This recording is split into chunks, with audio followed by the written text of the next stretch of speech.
né? E eu acho que é extremamente pertinente, né? Embora se tenha discutido isso em vários outros cenários, né? O contexto em que a espiritualidade se insere dentro da pandemia que nós estamos vivendo agora, numa outra fase, evidentemente, mas que teve um impacto grande na vida de todos nós e continua tendo, né? Então a gente sabe que o impacto ele ainda vai se dar ao longo de muitos anos, né? Desse período que a gente ficou então submetido à pandemia e às suas consequências. E não é à toa também, né? Justamente eu trabalho no Hospital de Clínicas de Porto Alegre, que é o hospital, um dos hospitais que foi referência para o tratamento da Covid-19. Nós tivemos que nos adaptar a toda essa demanda, né, e de uma doença desconhecida, uma doença nova, não sabíamos muito bem como que ia se dar o tratamento, inclusive isso se viu inclusive na melhora da assistência prestada, né? Inclusive não se sabia direito como é que seriam os parâmetros de ventilação mecânica, coisa mais, como é que seria a estrutura no hospital toda para se dedicar a isso. No meio desse turbilhão todo, né, veio a calhar justamente a estrutura do hospital ter aumentado em 75%, né? Claro que ainda não está em atividade isso, mas é uma área nova disponível em que nós recebemos, então, verbas para que ela se transformasse em CTIs dedicadas à Covid, à emergência nova também. Então, o espaço físico já existia, mas não estava ocupado, não havia equipamentos, não havia treinamento, e o hospital teve que se preparar nisso, e não apenas para atender a pandemia, mas também a gente teve, de certa maneira, que sofrer uma pressão sobre os outros problemas de saúde que acabam acontecendo, né? Então, aquilo que eu estava falando, em termos que a gente está colhendo efeitos não apenas no pós-Covid crônico, né, que a gente vê, né, pessoas que ficaram com sequelas da doença, também a questão emocional, né, o luto coletivo, assim, muitas pessoas perderam às vezes mais de um familiar por ocasião da pandemia, ou ficaram com familiares com sequela, né, com as sequelas, e além de tudo a pressão sobre outras doenças, né, a gente chegou a ter uma fila para tratamento de cálculo renal, por exemplo, que não era um problema prioritário durante a pandemia, de quase um ano de marcação de cirurgia. Então, é um impacto que se deu de maneira muito dura, assim, na vida de todos nós, né? Então, nós, como as equipes de saúde, nós tivemos, por exemplo, eu como urologista, eu faço transplante de rim lá no hospital, né? Sou do corte e costura lá, né? Te diz, os nefrologistas são os clínicos, o urologista é o cirurgião do trato urinário. Então, nós tivemos talvez foi o maior impacto sobre transplante de rins e transplante de órgãos de modo geral, que se já tenha sofrido desde o início do programa, né? Um programa de sucesso, né? Com mais de 2.500 transplantes de rim para um hospital geral, assim, uma equipe relativamente enxuta. E nós chegamos a transplantar 152 pessoas, né, de rim num ano. E de repente a gente viu, a primeira vez que a gente viu um mês de março inteiro, um mês com 31 dias sem nenhum transplante. Tivemos mortalidade alta nesse grupo de pessoas também. Tivemos aqui o sofrimento de quem estava ingressando em diálise sem uma perspectiva, porque caíram muito os transplantes, tanto pela falta de pessoas para doarem, né, porque as UTIs estavam cheias de pessoas com Covid, né, quanto também pela segurança, né, porque a gente sabe que isso acabou afetando muito a segurança, porque não sabia bem como pessoas imunodeprimidas, né, em função do transplante, a necessidade de imunossupressão, iriam responder a essa pandemia, e realmente teve um impacto grande na mortalidade nesse grupo específico também.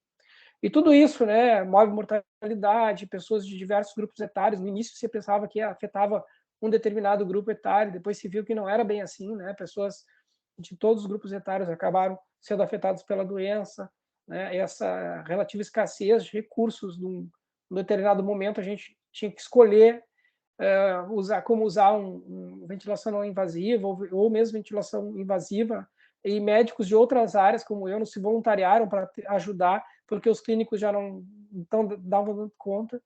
E no meio de todo esse turbilhão que eu trago assim como introdução, né, surgiram alguns movimentos que foram muito importantes, muito relevantes, e que têm a ver com esse assunto de hoje, né?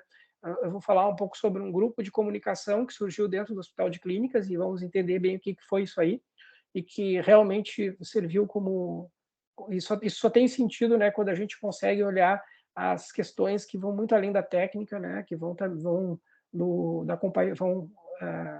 permeiam a compaixão, né, o amor ao próximo, né, a gente vai tentar entender isso, porque como foi uma coisa universal, todos nos colocamos uns nos lugares dos outros, né, então isso, de certa maneira, aumentou a empatia e a compaixão em relação ao que estávamos vivendo, né, não era alguma coisa, eu me lembro bem quando começou, vocês devem lembrar também, lá na China parecia uma coisa tão distante de nós, né, então, bem no finalzinho de 2019, início de 2020, né? Parecia que nem ia chegar aqui, parecia uma coisa circunscrita lá. Depois, quando a gente começou a se aproximar aquilo como se fosse um maremoto, assim, as pessoas começaram a ficar bem, todos nós começamos a ficar bem preocupados em relação a isso, isso nos atingiu em cheio, né?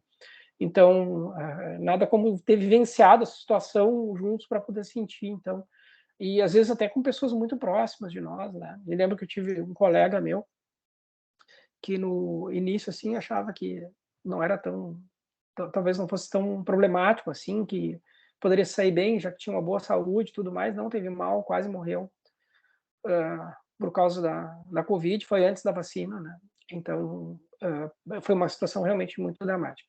Outra questão que se abriu, e que depois, além dessa questão das equipes de comunicação que eu vou entrar, só para a gente estruturar a nossa conversa hoje, foi a abertura para pessoas que tradicionalmente são muito fechadas de um modo coletivo, assim, não individualmente falando com as pessoas, as questões ligadas à espiritualidade.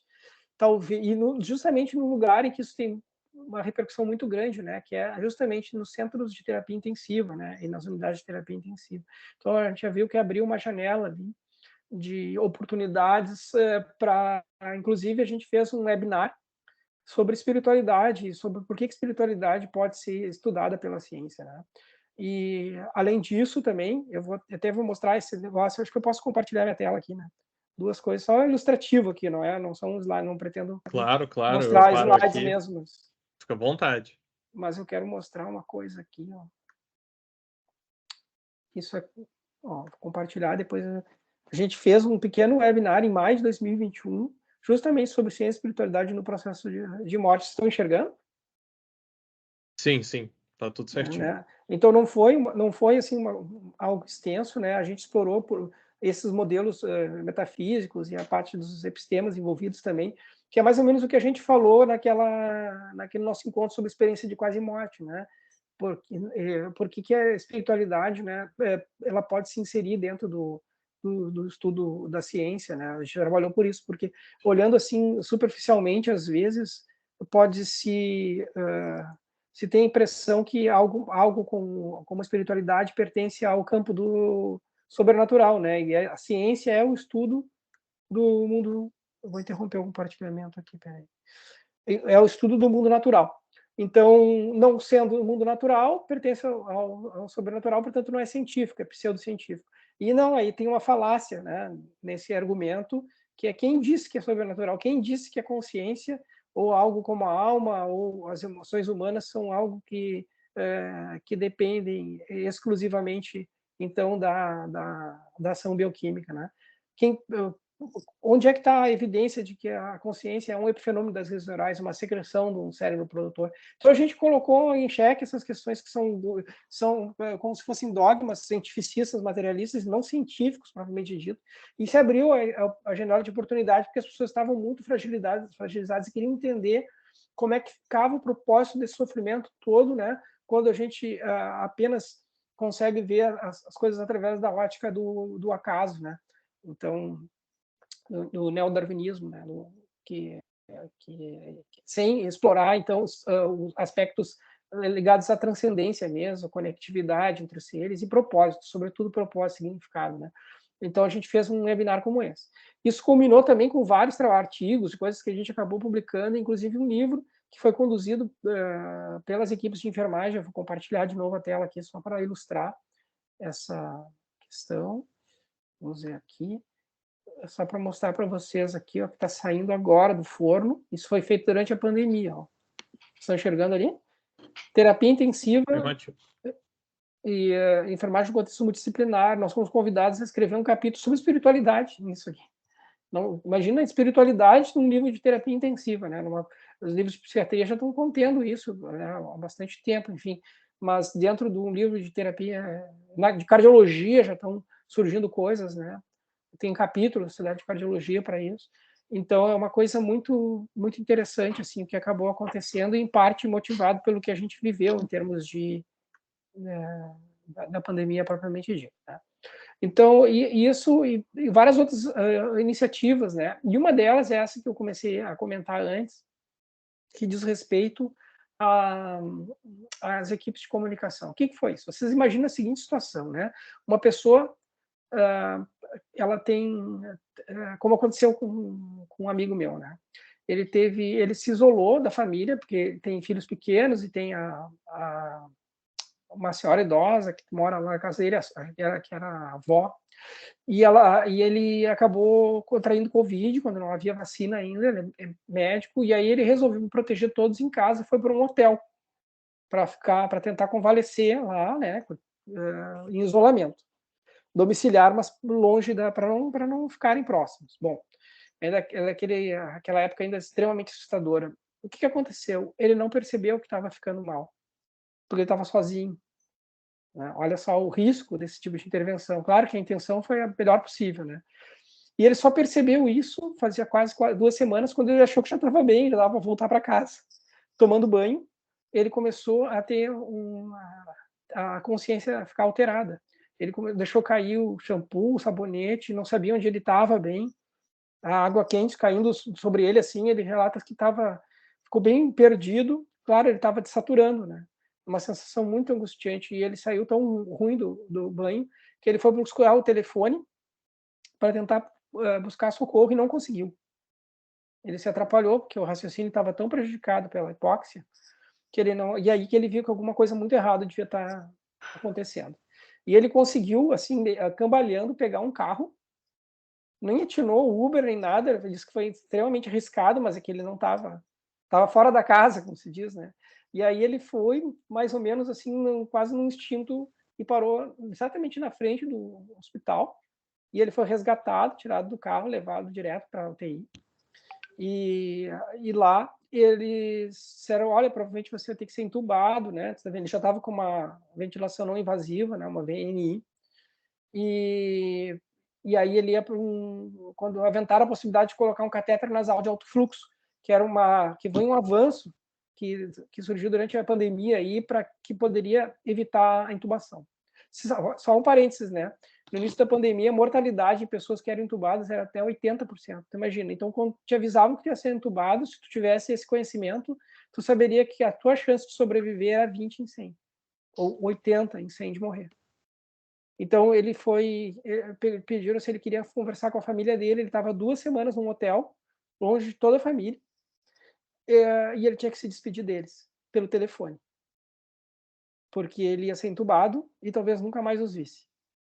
E era isso que estava acontecendo, pessoal, com muita gente. E às vezes com mais de uma pessoa ao mesmo tempo. E uma vez internado no hospital, entubado, tu não recebia visitante, porque tinha que ficar em isolamento. Então, além de tu não conseguir nem te despedir direito, além de não ter sepultamento para as pessoas, porque era caixão fechado, era um horror, tinha que ser rapidinho, tu não ia ter contato com nenhuma visita. Essa situação coletiva levou ao surgimento de uma iniciativa muito valorosa, porque aquelas pessoas, né, falando agora nos médicos, né, que estavam relativamente ociosos, né, porque as suas especialidades não estavam demandando atenção, embora os problemas continuassem, obviamente, queriam muito ajudar. Só que não tinha capacitação para ficar ali na linha de frente, nem lugar para todo mundo. Então, o que foi criado? Por iniciativa de um grupo de pessoas, como os intensivistas não estavam dando conta de comunicar com as pessoas, um grupo de comunicação médica. Não sei se vocês ouviram falar nisso aí, que aconteceu lá no Clínicas. O que aconteceu nesse grupo? Como nós temos treinamento médico, né, não era para dar as informações, porque tem a informação que é prestada pelo pessoal administrativo, pelas equipes de enfermagem, pelas equipes de nutrição, de fisioterapia, mas nós íamos nos dedicar a informações médicas. Então, nós pegávamos uma família e ficávamos com essa família de domingo a domingo. Não importava se era feriado, qualquer coisa, e dávamos notícias diariamente. Nós éramos a interface entre o hospital e o familiar. E fazíamos videochamadas, sempre que possível, em que a gente dava um boletim, a gente tinha acesso ao prontuário, tinha acesso, mandava, às vezes recebia um WhatsApp da equipe do CTI só para ter continuidade no processo. E a partir dessas informações, a gente conseguia dar informações e comunicação de notícias muito difíceis, às vezes, né? De piora, né? Às vezes alguma melhora, e às vezes melhorava, para outro dia tu dizer que piorou. Muitas vezes de óbito, né? Então era uma coisa dura, e tu terminava como já pegava a outra família. E impressionante a diferença que isso fez, mesmo quando o desfecho não foi favorável. Porque só o fato desse acolhimento ter surgido no momento de tanta dor, e a gente se esforçava para conseguir marcar, assim que possível, ou que a pessoa saísse do respirador, que fosse organizada uma visita. E visitas virtuais, aí as equipes de enfermagem atuaram com muita dedicação também, usando então tablets, né, que foram destinados a esse propósito e que foram oriundos de doações. Todo mundo queria ajudar nisso, nesse processo todo. Então isso mobilizou as pessoas, aquela parte boa que tem em todos nós, né, a fazer todo esse esforço, né, sentindo que o sofrimento do próximo era também nosso sofrimento. Tá? Valores claramente ligados ao desenvolvimento da espiritualidade, como a gente vai ver. Então, compaixão, propósito, significado, ressignificar inclusive o sofrimento e qual lição que isso poderia ter, tirar, né, em relação a isso.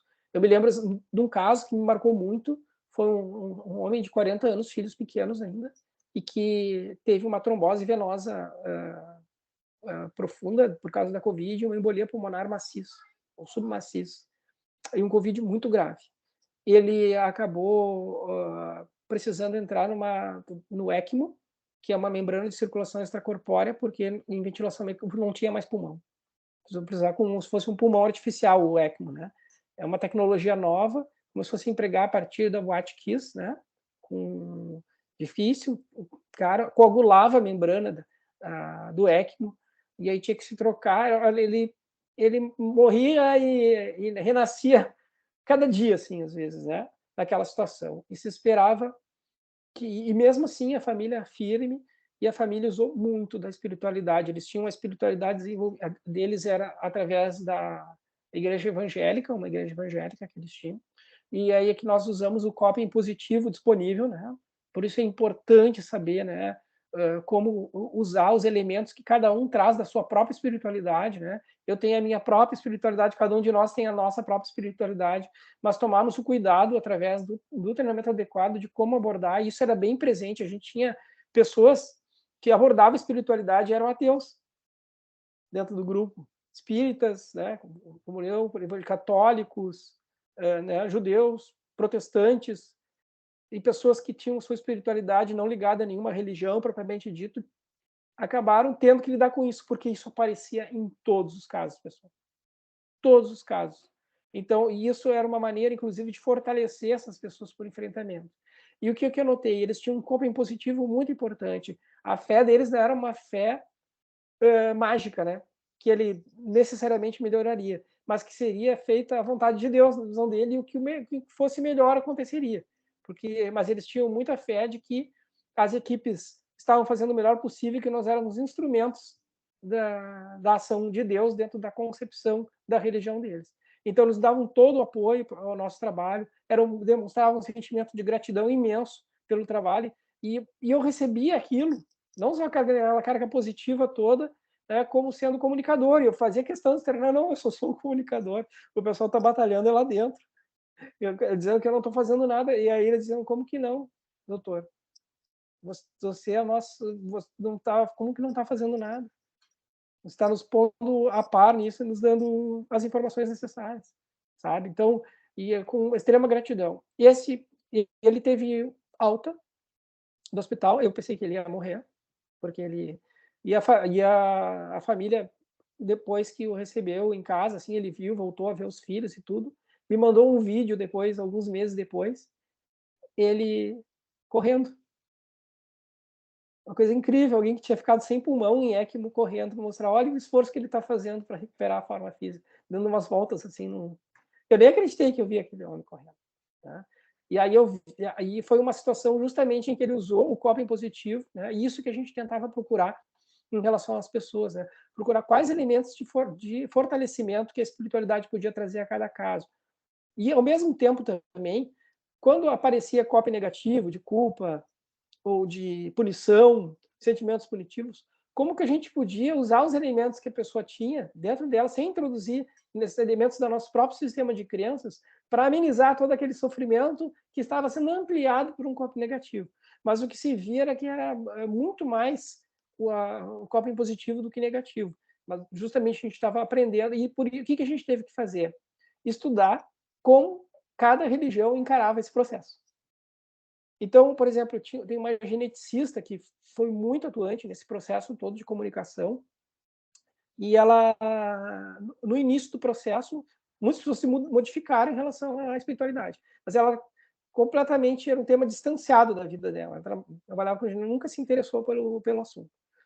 E ela viu que aquilo era uma coisa premente, urgente, não tinha como escapar, porque aquele tema, no início, até constrangia um pouco ela, sempre surgia. Né? Então, o que aconteceu?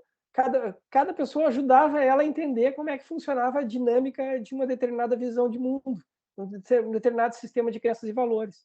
E isso foi fazendo com que as equipes cada vez ficassem mais qualificadas para essa tarefa, né, de dar as notícias, né, sejam elas positivas ou negativas. Eu tive situação de ter que comunicar, óbvio, de pessoas assim jovens, com filhos pequenos também, às vezes mais de um na família. Aí internou uma pessoa, essa pessoa, uma senhora, ficou muito tempo internada, várias vezes quase morreu. Ela sobreviveu e no meio tempo ela tinha se despedido do marido e tudo em casa. O marido adoeceu depois e o marido morreu e ela voltou para casa e ele tinha morrido de Covid.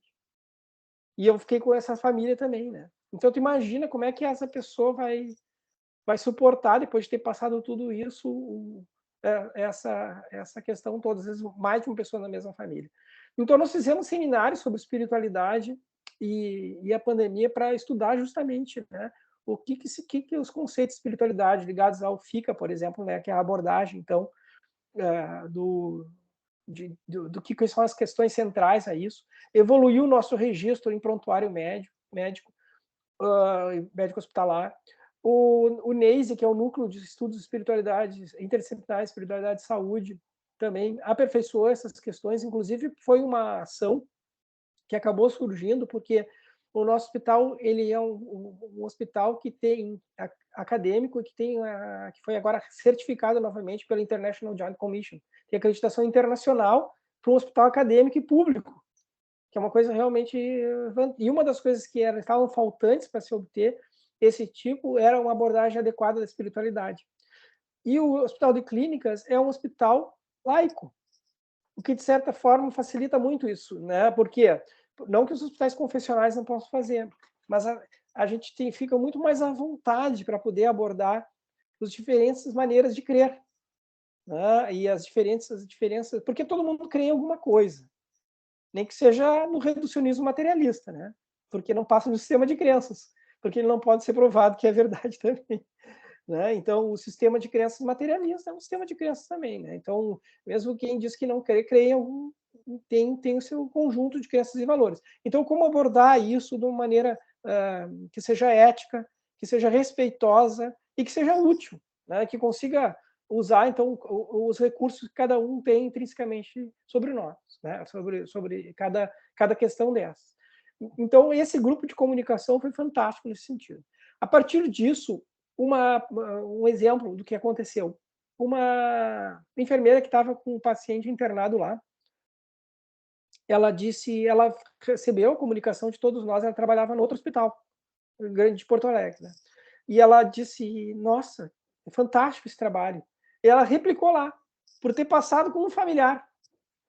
Essa iniciativa foi publicada e acabou sendo replicada em outros hospitais, porque é uma iniciativa que veio, de certa forma, para ficar, mostrando que não adianta tu prestar a melhor assistência possível se as famílias não sabem o que aconteceu. Porque a pior coisa que tem para a família que está distante ali é justamente essa ausência de contato numa doença infecto-contagiosa, desconhecida, que as pessoas não podem perdem totalmente contato. Imagina tu deixa o teu familiar lá e não tem mais notícia, não vê mais. Né? Então, a angústia em que a gente mergulhou no meio de tudo isso. Então, daí se conseguiu resgatar ou valorizar, né, as ações ligadas à espiritualidade como partes fundamentais, então, no tratamento e na recuperação das pessoas. E uma vez que as pessoas vocês viram isso aí também, né? E surgiu uma iniciativa muito interessante que era a seguinte, né? Bom, quando a pessoa começava a se recuperar, não descaracterizar que aquilo é uma pessoa, não é um organismo apenas, né? Se começou a verificar e junto com as famílias isso, o que o fulano gosta, né? O fulano ele é gremista, gosta de churrasco e ele gosta de correr. Aí botavam coisas assim no leito dele, né? Na frente dele, mostrar, e quando ele começar, e aí corredor, e aí gremista, sabe? Coisas que trouxessem a condição dele como para tentar devolver a humanidade para ele, né? E esses recursos tecnológicos que começaram a ser empregados também fez com que houvesse aproximação. E aí entra a equipe de psicologia, que foi fantástica, né? Nessa equipe multidisciplinar de saúde, organizando as visitas, preparando as pessoas para entrar naquele ambiente, né? Quando havia possibilidade, quando saía do isolamento, né? Era possível, mesmo em estado grave ainda, receber a visita, e a gente tinha que preparar essas pessoas para essa visita. Né? Porque uma coisa é tu falar isso remotamente, é outra pessoa entrar num ambiente como esse, né? E sentir realmente o que está acontecendo. Então, nós capacitamos também equipes para que fosse feito esse tipo de abordagem, né? E possibilitar as pessoas a que tivessem contato novamente com os seus entes ali. Então, várias barreiras precisaram serem quebradas, né? Teve que ser estudado o tema e foi mostrado também que a psicologia é positiva, ou o florescimento humano, outros conceitos que muitas vezes eram negligenciados, né? Quando se via apenas o processo do adoecer, né? Eles eram fundamentais para tudo que estava acontecendo. Mas aí surgiu mais uma questão. O tempo em pandemia começou a se estender de tal maneira que as equipes começaram a ficar muito cansadas e doentes também. Entre nós, as pessoas começaram a adoecer, entre os cuidadores. E quem cuida de quem cuida? Então surgiu uma nova questão aí no meio de toda essa problemática, que eram, de repente, as equipes estavam desfalcadas. Seus colegas estavam doentes, uns estavam muito mal, inclusive, né? Também necessitando dos mesmos cuidados de terapia intensiva, rodeados da mesma angústia, e aí aquilo parecia que se aproximava de nós, né? De uma maneira diferente aí, daqui a pouco sou eu, né? Acabava ou meu filho, ou a minha mãe, ou, né? Então, isso foi muito difícil também, e a gente teve que, e aí se percebeu também com essas questões ligadas à sua própria espiritualidade se tornaram muito relevantes nesse contexto. E não só isso, também umas pessoas que acabavam, na pandemia, por exemplo, tinha um exemplo pessoal meu, a minha mãe acabou falecendo durante a pandemia com 90 anos, né? Uma infecção respiratória, não era Covid, e eu não podia ter acesso a ela, né? Com todo, então, os últimos dias dela eu não tinha acesso, porque eu trabalhando no hospital Covid. Como é que eu ia com a minha mãe super idosa, né? Não ia fazer, ela estava com 89 e 10 meses, né? Faltava um pouquinho para ela completar 90 anos. E aí foi um paradoxo que eu só encontrei quando ela já estava praticamente inconsciente. Eu levava para o hospital e ela morreu no hospital sem poder ver. E isso aconteceu com todo mundo, né? Então, o cuidado, quem cuida de mim, né? Do cuidador, né? Então a gente precisou de ter toda essa cara de se fortalecer uns aos outros. E aí foram criados vários seminários, de grupos de autoajuda para cuidar dos trabalhadores de saúde. Então, o serviço de medicina ocupacional do hospital, por exemplo, teve que se adaptar a essa nova realidade, né? Oferecendo suporte também psicológico, né? Às pessoas que estavam cuidando das outras, né? E isso tudo, várias iniciativas foram surgindo relacionadas a isso, né? E mesmo em outras denominações, por exemplo, dentro da doutrina que eu participo, né, como espírita, nós publicamos um livro, chamado, por exemplo, Espiritismo e a Pandemia, com iniciativa de vários autores aqui escreveram sobre essa questão, porque estávamos vivendo em várias áreas isso, né? E não apenas na área da enfermagem, da medicina, da psicologia, da fisioterapia, né? E isso também moveu, de certa maneira, fez com que a gente avançasse, né? A gente brinca até que tem agora o dom da ubiquidade, né? Por essa questão das plataformas híbridas aí, né? Acesso remoto está na casa das pessoas e não tem mais limitação de anfiteatro, né? Então, a gente fez recentemente no Hospital Moinhos de Vento um webinar também, na verdade foi um simpósio ao vivo presencial, mas na verdade misto, né? E estava cheio lá o anfiteatro, né? Foi um diálogo interreligioso, né? E ao mesmo tempo que estava cheio, lá estava cheio fora também, porque se transmitiu ao vivo, né? E era bem interessante, né? Aí nós conseguimos reunir lá. Eu estava representando o Espiritismo, mas tinha o pastor luterano, tinha um padre católico, tinha um babalorixá, tinha um rabino, né? E todos nós conseguimos construir um diálogo interreligioso bastante proveitoso, bastante interessante também, né, dentro do hospital. E então, assim, a gente, desse limão todo, a gente fez uma limonada, né, no momento em que a gente conseguiu, então, usar todas essas coisas que foram realmente muito pesadas, muito negativas, mas que serviram também de uma maneira de avançarmos nessas discussões acerca do papel que a espiritualidade tem tudo isso, e os conceitos fundamentais da espiritualidade, como a gente estava vendo, envolvem propósito, né, significado, conexão e transcendência, né, e a ressignificação, por que a gente tem que lutar, né, o valor da vida em si mesmo, todos esses aspectos ligados, então, à espiritualidade foram trazidos à tona, e nós acabamos, então, levando isso muito a discussão, e isso ganhou um fórum muito interessante dentro do hospital, que nunca havia tido esse espaço, né? E não só na parte de seminários para os cuidadores mesmo, mas com outros dedicados ao público em geral, e também, como mostrei antes, né, publicações de vários tipos e capacitação técnica do pessoal. Eu acho que isso, basicamente, é o que eu tinha para contar da experiência, né?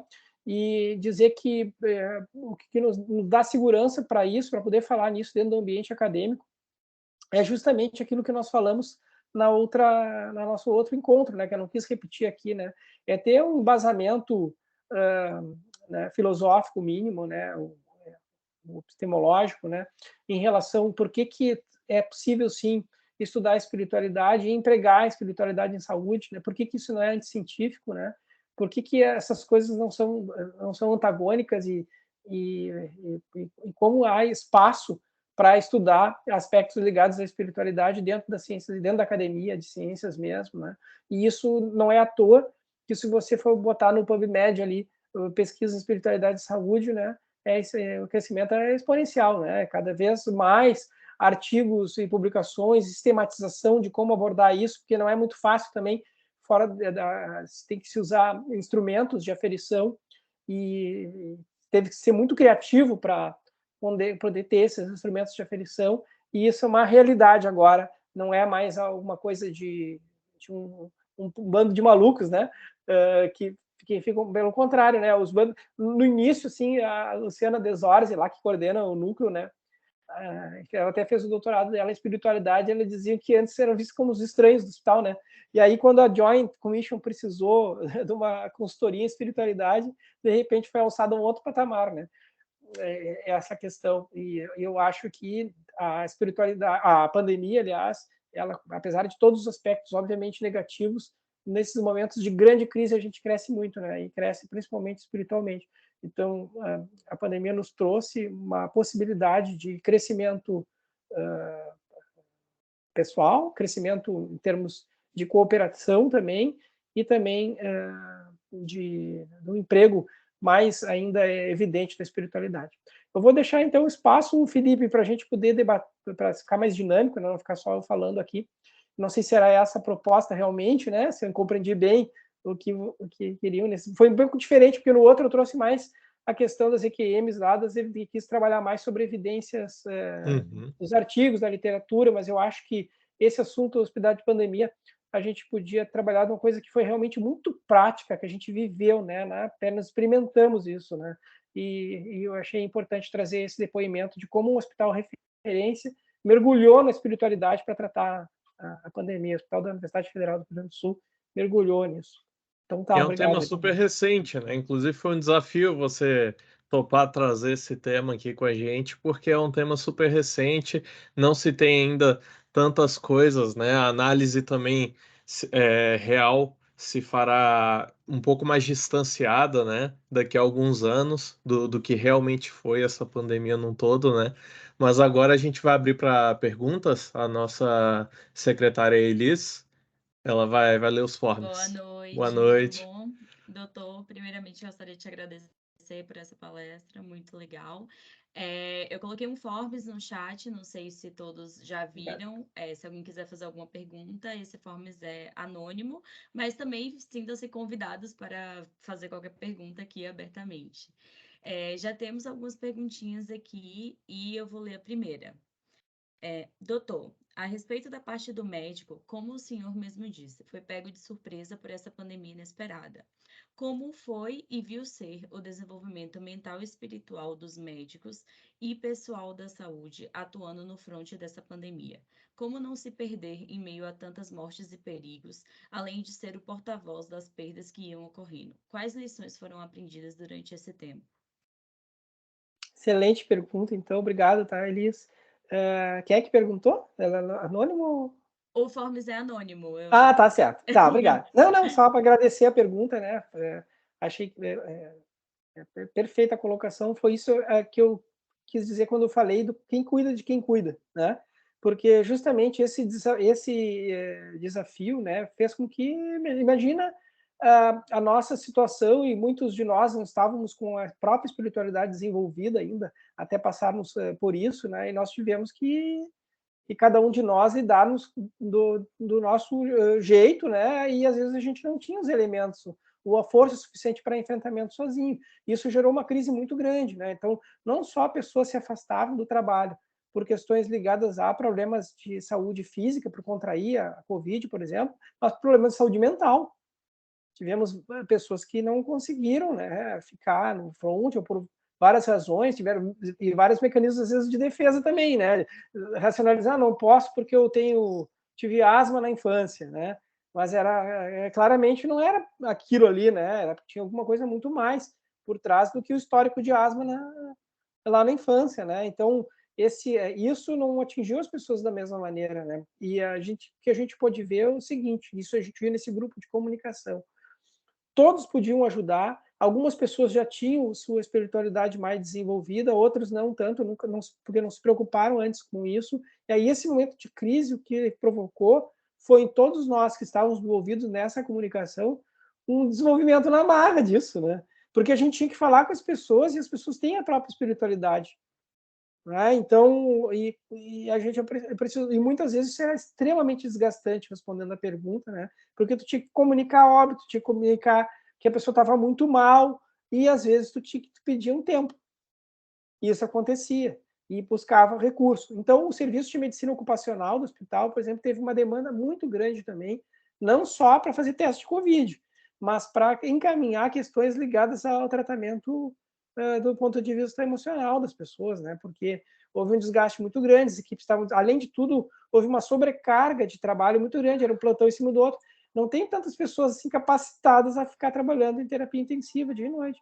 E contando os que estão doentes, né? Pessoas muitas vezes sem férias, sem folga, sem nenhuma, já esgotadas. E não tendo ninguém para substituir, viravam plantão em cima de plantão, com hora extra em cima de hora extra. Em todas as equipes, enfermagem, fisioterapia, medicina. Então, além de todo esse desgaste mental, tinha o desgaste físico também. Aquele processo de paramentação, desparamentação, sabe? Cuidar para nós, muitas pessoas se contaminavam ali na desparamentação porque já estavam cansadas. Aí tiravam da maneira que dava, né?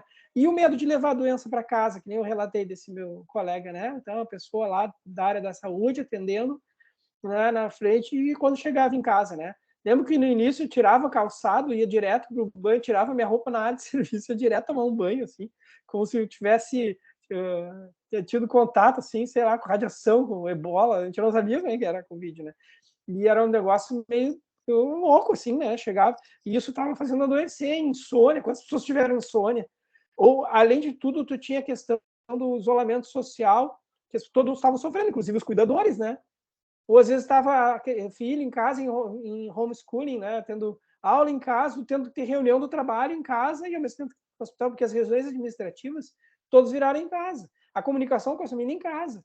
E aí, ao mesmo tempo, a criança tendo que estudar e pedindo o teu apoio, a outro membro da família, a esposa ou o marido, tendo que trabalhar também, às vezes remotamente.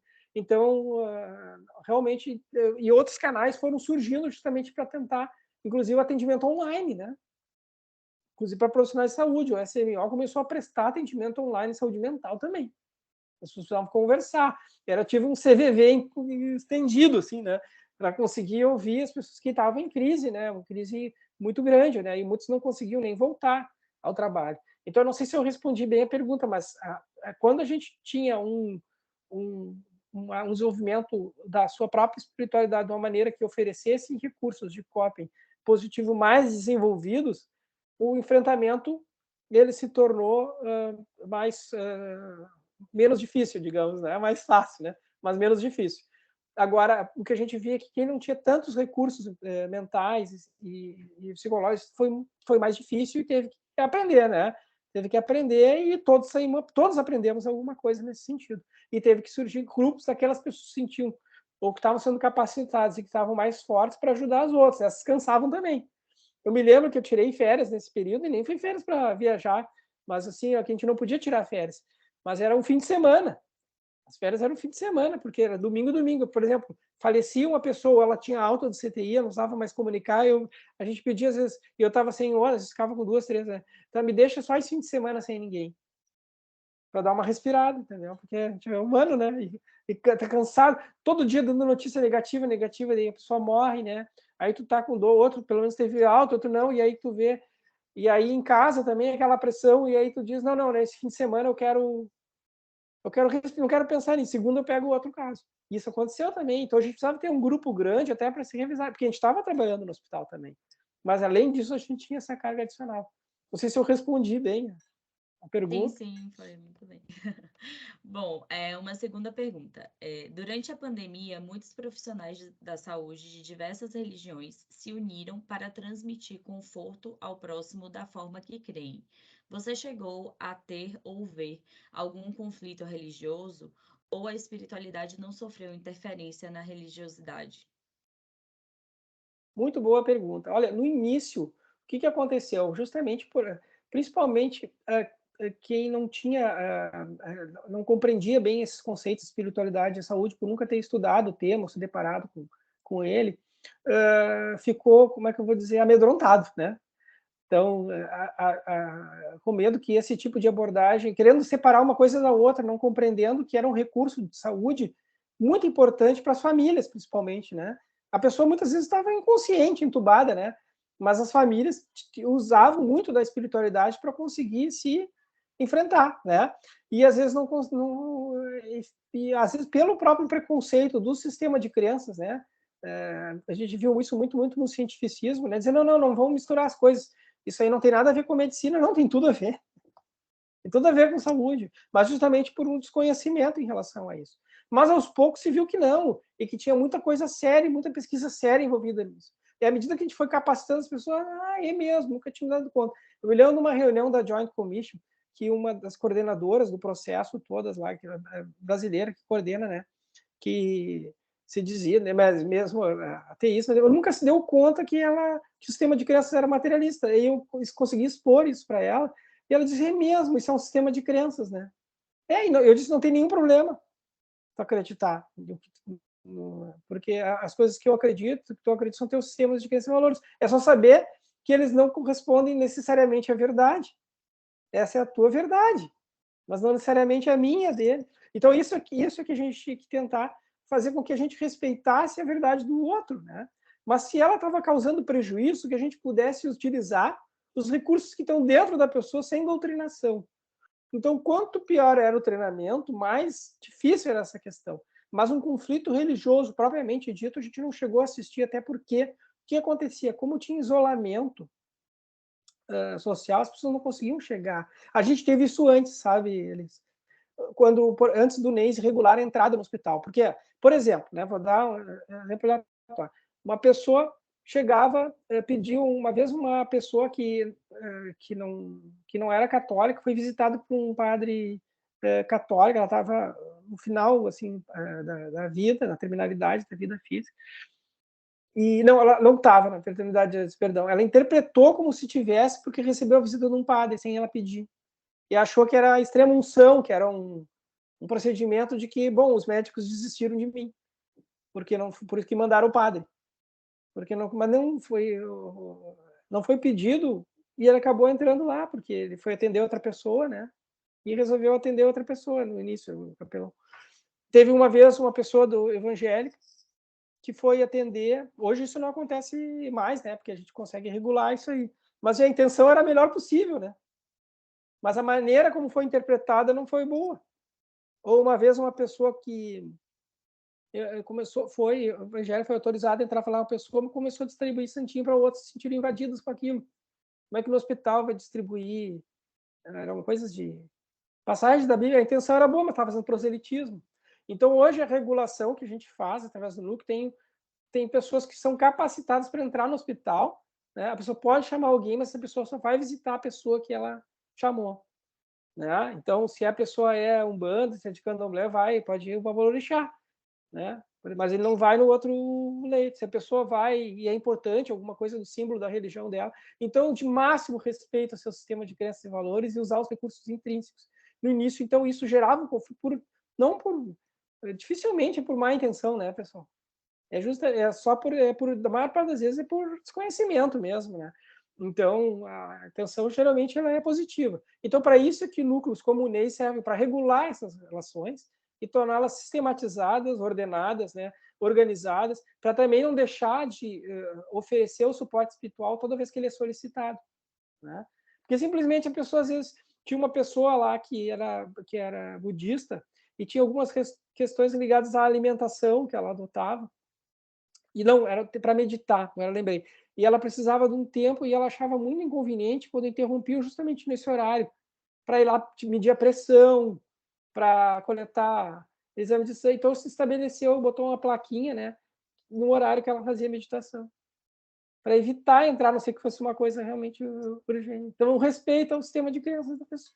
Aquilo era um recurso tão importante para ela. Então, a gente conseguia mediar essas relações para evitar conflitos. Para justamente não esses conflitos que foram citados aí, né? Para que não tivessem a interferência. O objetivo não era reunir todo mundo ao mesmo tempo lá, né? Mas é que, né? Então, eu me lembro uma vez na pediatria ali durante a pandemia, a criança estava bem mal e queriam muito, a família solicitou, a criança também, alguém da espírita.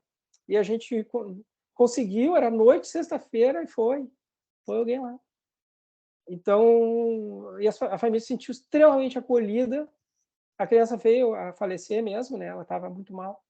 E a família achou que aquilo foi uma atitude muito nobre do hospital, dos profissionais envolvidos, de terem se dedicado o tempo a ir buscar aquilo que eles pediram. Né? Então, eles se sentiram muito confortados. Fez muita diferença no processo de luto deles.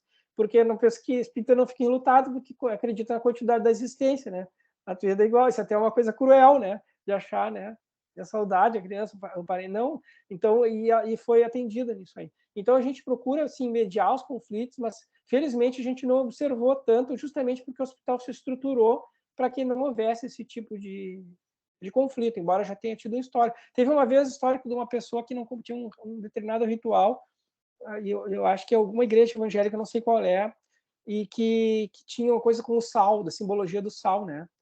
Só que isso, uma vez foi que é o sal da terra e tal, daí eles usavam o sal, né? Vocês devem não sei se sabe, quem sabe sobre isso. Só que uma vez foi mal interpretada porque usaram isso num grupo coletivo, assim, de tratamento de drogadição, né? E teve uma pessoa que relatou que aquilo foi ruim para ele porque lembrou da fissura da cocaína, aquele sal ali. Porque ele não estava no contexto de inserção, ele não sabia o que aquilo significava, porque nunca foi introduzido aquele assunto. Então é muito difícil tu falar em símbolos que não dizem nada, que tem o seu próprio significado para a pessoa, né? Agora, a pessoa que compreendia, mesmo tendo tido, para ela foi ótimo. Então, vê como essa percepção, ela depende do nosso sistema de crença, não pode ser imposto, né? Ela não é uma coisa que vem de... por isso que a gente procura, para evitar esse tipo de conflito e que a pessoa saia até pior, né? Porque a espiritualidade pode ser usada de uma maneira danosa pelo corpo negativo, né? É que ela seja, então, primeiro, de preferência solicitado para aquele, e segundo, né, que seja para quem solicitou, né, e não faça proselitismo religioso, né, por melhor que seja a intenção. Não sei se eu respondi. Sim, sim. Bom, temos mais uma aqui. A pandemia trouxe inúmeras questões de evolução espiritual para muitos, mas também trouxe questões maléficas para quem não busca desenvolver a espiritualidade. Como nós, pessoas que buscamos desenvolver a espiritualidade e nos preocupamos com o próximo, como podemos fazer com que as pessoas evitem entrar numa massa negativa de preocupação e pensamentos sem invadirmos o livre-arbítrio delas? E isso aí é uma ótima pergunta, né? O que a gente pode explorar do recurso que todo mundo tem internamente, né? Isso a gente não pode esquecer, por mais que a persona às vezes manifeste alguma questão ligada só a aspectos negativos, né? Não há quem não tenha o seu próprio recurso de enfrentamento. Só que às vezes ele fica inexplorado, porque às vezes se defende dele, né? Então, eu gosto muito de uma frase do Jung que diz assim que quando a gente não consegue ver a própria sombra, né? Ela nos domina. Quando a gente aceita, ela nos transforma, né?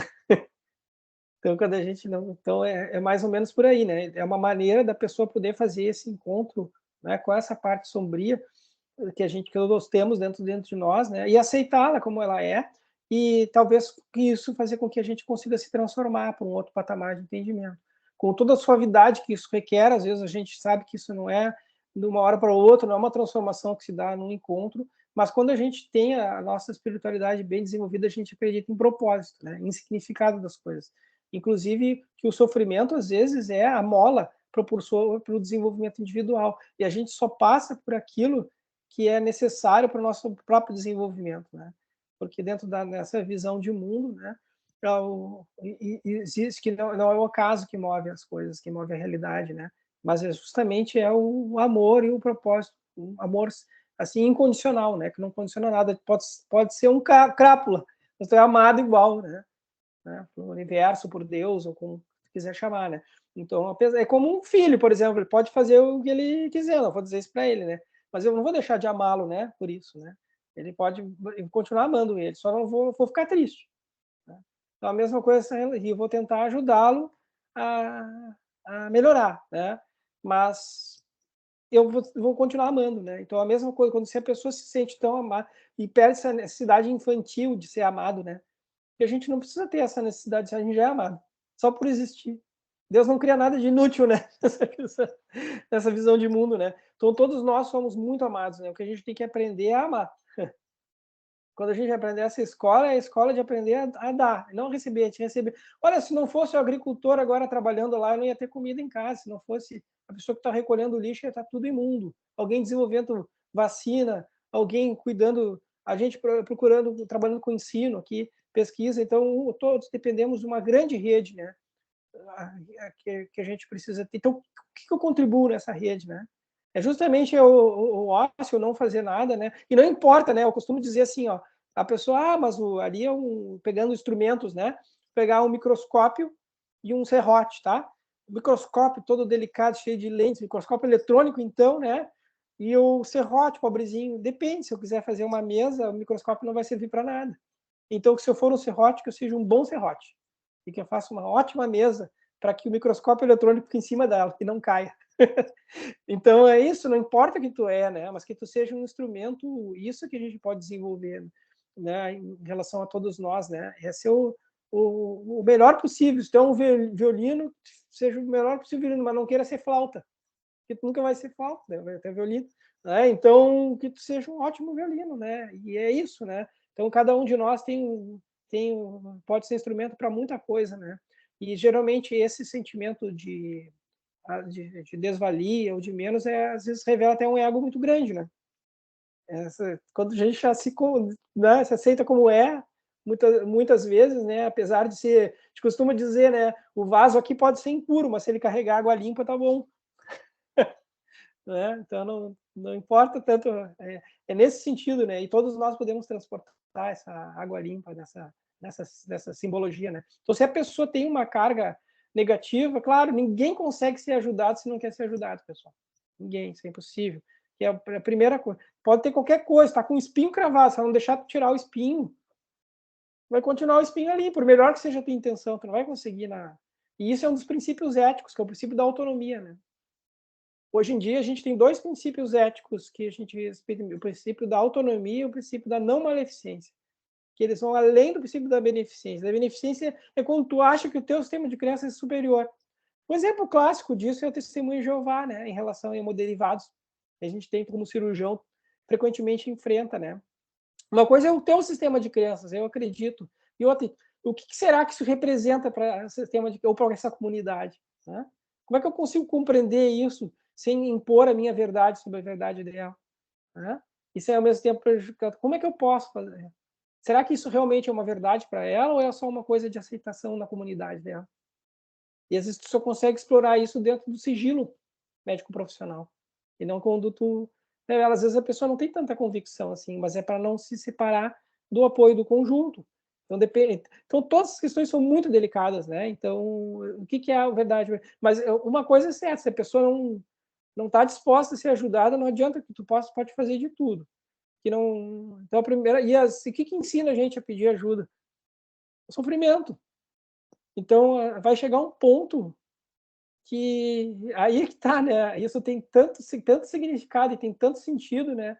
Que por que a gente sofre? A gente não deveria ter só alegria e felicidade, não, justamente porque por sermos imperfeitos, né? Vamos dizer que a gente precisa sofrer ainda. Porque a gente precisa sofrer justamente porque isso nos leva a aprender. Por que eu tenho que fazer prova? Se eu tirar todas as provas, quantos de nós vamos estudar de verdade? De repente, se abolir tudo, né? É ruim, né? Tem que fazer prova. Né? Então, se eu tirar, de repente, todas as exigências, se eu tiver necessidade de comer, eu não precisa comer mais. Quantos nós vamos ficar o dia inteiro sentado? Se não tiver necessidade, entendeu? É isso que faz a humanidade, né? A gente progride como indivíduo que tem necessidade. As pessoas que vivem na mais completa abastância são as mais pobres, né? Porque não precisam se esforçar para nada, né? Então, a gente não precisa se preocupar tanto com isso. Se a pessoa não quer ser ajudada, um momento ela vai porque a sombra vai puxar, né? E vai gerar mais sofrimento. Até que vai ficar insuportável e a pessoa vai pedir para tirar o espinho. Ou para ajudá-la a tirar o próprio espinho. Não sei se eu respondi. Sim, respondeu, doutor. E é isso, não temos mais perguntas. Não sei se alguém aqui quer fazer alguma pergunta, pode abrir o microfone, sinta-se à vontade. Mas do Forms era isso. Tá ótimo, então. Acho que ninguém... Acho que ninguém... É coisa só levantar a mão. Acho que já fizeram as perguntas pelo Forms. Bom, então antes de encerrar, eu queria agradecer muitíssimo a sua presença, a disponibilidade do tempo e em compartilhar a sua experiência com a gente, doutor Emanuel. Foi um prazer recebê-lo aqui na LASE e espero que a gente consiga repetir esses encontros futuramente. E eu que agradeço, então, Felipe, Elisa, Otávio, né, Laís, e pela oportunidade, espero ter estado contendo dentro da proposta. Eu posso dizer que foi desafiadora para mim também, né? Foi. Eu costumo falar muito sobre, como eu disse, né, experiência de quase morte, transplante, espiritualidade, esses outros assuntos eu tenho, como é que eu vou dizer, eu passo muito mais por eles, assim, do que, ou mesmo bases filosóficas das relações entre medicina e espiritualidade, saúde e espiritualidade, né? Mas foi um desafio bom, né? Porque faz com que a gente consiga também olhar um pouco para o que aconteceu e o que trouxe em termos de modificação pessoal e coletiva, né? Porque toda a transformação coletiva começa com a transformação íntima, né? Então, e pela experiência que todos nós tivemos, né? O que a gente chama de realidade objetiva não passa de realidade intersubjetiva, né? Porque todos experimentamos a realidade de maneiras diferentes e tudo na verdade, um grande quebra-cabeças, é um panorama, né? A gente olha só da perspectiva da pecinha ali, né? Verdade. Mas é tudo um grande panorama. Tanto que o Kant diz, né, que em Crítica à Razão Pura, né, que a realidade como ela é não é como ela se apresenta, porque ela se apresenta sempre através dos nossos sentidos, né? Então, ela sempre tem a distorção do indivíduo, né? Então, quando a gente consegue ser capaz de estar junto e ouvir o outro, né, e tentar se colocar no lugar, né, a empatia, né, a compaixão e no sistema de crenças do outro, né, respeitando os valores, a gente também está aprendendo, né, e está modificando, transformando o nosso sistema de crenças para uma coisa maior, né, melhor, né, mais abrangente. Então, eu que agradeço aí, Felipe, agradeço Elisa, Laís, Otávio, todos, né, e todos que participaram desse momento, assim, e espero poder servir outras vezes, se for da vontade de vocês também. Muito obrigado. Muitíssimo obrigado, doutor. Obrigada, Uma boa doutor. noite, uma boa noite a todos os ligantes e convidados. E um bom restinho de semana a todos. Boa noite. Tchau, Encerramos por pessoal. hoje. Tchau, pessoal. Boa noite.